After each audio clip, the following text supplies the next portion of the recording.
उत्तर प्रदेश में कानून व्यवस्था 2024 का सबसे बड़ा मुद्दा बन जाए तो हैरानी नहीं होनी चाहिए, क्योंकि जिस तरह से प्रयागराज में उमेश पाल की हत्या हुई और उसके बाद जिस तरह से बयानबाजियां हो रही हैं, वो यही बताती है कि 2024 के लोकसभा चुनाव में लॉ एंड ऑर्डर एक बड़ा मुद्दा बनकर उभरेगा।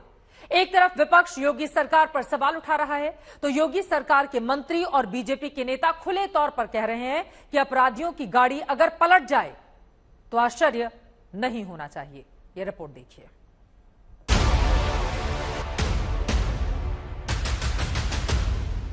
अब सोशल मीडिया का जमाना है, लोग कुछ कर लेंगे, अरे हाथ मिला रहे हैं, पीछे आपकी पार्टी का सिंबल लगा हुआ है और तब भी आप उससे मुंह मोड़ने का प्रयास कर रहे हैं।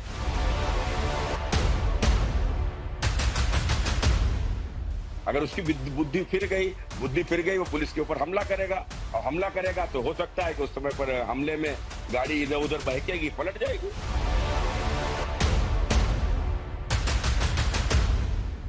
मैं उन माफियाओं को, अपराधियों को भी कहना चाहता हूं, अगर पुलिस के गिरफ्त में आ जाएं तो बहुत हाय तौबा ना मचाएं, ताकि ड्राइवर कहीं पर असंतुलित हो जाए और गाड़ी पलट जाए। धमकी कहिए, चेतावनी कहिए, धमकाना कहिए या डराना कहिए कुछ भी, मगर इतना जरूर है कि उत्तर प्रदेश में अपराधियों, माफियाओं, गुंडों पर कानून जब अपना काम करेगा तब करेगा। अपराधियों को कानून जब सजा देगा तब देगा। लेकिन यूपी के मंत्री बहुत जल्दी में है।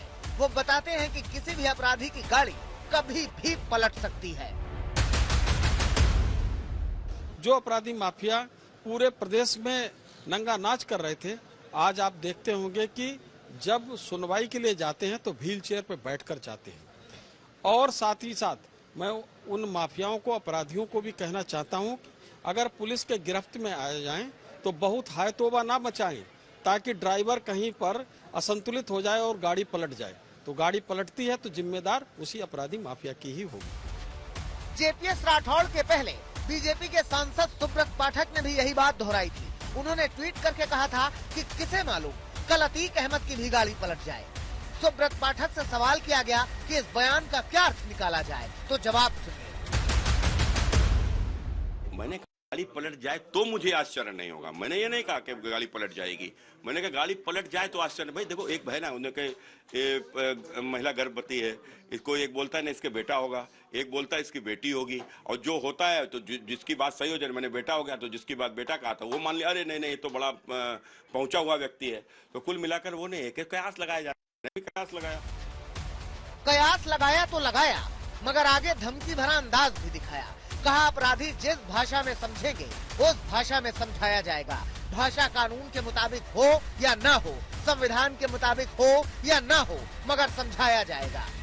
जो बंदूक की भाषा समझेगा उसको बंदूक की समझाई जाएगी, जो बम की समझेगा उसको बम से समझाई जाएगी। जो जिस भाषा में समझेगा उसको समझा दिया जाए। समझाना पड़ेगा, इनको समझ में नहीं आता है। समझी में नहीं आता कि सरकार बदल चुकी है, और वो सरकार नहीं है जो माफियाओं को जेल में बैठकर बिरयानी खिलाएगी, गोली पिलाएगी। यूपी के डिप्टी सीएम कह रहे हैं कि अपराधी पाताल में भी छिपे होंगे तो उन्हें ढूंढ निकाला जाएगा। भयमुक्त महसूस करें, इसके लिए पुलिस पर भरोसा रखें। पुलिस जो कार्रवाई करेगी विधिक रूप से करेगी, और जो दोषी होंगे वो पाताल के अंदर घुस जाएंगे तो भी निकाल लाएंगे। बीजेपी की तरफ से गाड़ी पलटने वाली बातें निकली तो समाजवादी पार्टी ने विरोध दर्ज कराया। कहा गाड़ी पलटाइए कोई बात नहीं, मगर बेरोजगारी, महंगाई से पलटी पड़ी जनता को भी तो बचाइए। गाड़ी पलटे, अपराधी मारे जाएं, हमको कोई इसमें गुरेज नहीं, लेकिन ऐसी पलटे जिसमें गरीबी खत्म हो जाए, प्रदेश में बढ़ती हुई महंगाई घट जाए।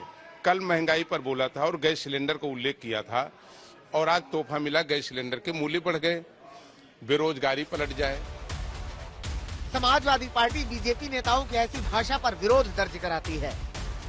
देखिए, उनका मामला है, गाड़ी पलटे न पलटे, हिंदुस्तान की जनता को, उत्तर प्रदेश जनता को लॉ एंड ऑर्डर चाहिए। गाड़ी किसकी पलटी किसकी नहीं पलटी से मतलब नहीं है। मतलब यह है कि जिसका नाम ले रहे हैं उसको चुनाव के दरमियान इलाहाबाद शिफ्ट 24 घंटे के अंदर चुनाव आयोग ने शिफ्ट किया था। किसके कहने पे, किस मंत्री कहने पे, केंद्रीय मंत्री कहने पे, गृह मंत्री कहने पे। जनता इस बात को जानना चाहती है कि संबंध किससे किससे नहीं, तो मालूम हो जाएगा। सरकार एक्शन में है, इरादा मजबूत है, अपराध के खिलाफ जीरो टॉलरेंस, जो करेगा वो भरेगा। यही गर्जना यूपी विधानसभा में सीएम योगी आदित्यनाथ ने भी की थी। आज विधानसभा में योगी आदित्यनाथ ने एक बार फिर से अखिलेश यादव पर निशाना साधा। उन्होंने उमेश पाल हत्याकांड के मुख्य आरोपी सदाकत के साथ अखिलेश की फोटो पर सवाल उठाए। प्रयागराज की घटना को लेकर के पूरी घटना का जो साजिश करता है उसकी फोटो वायरल हो रही थी।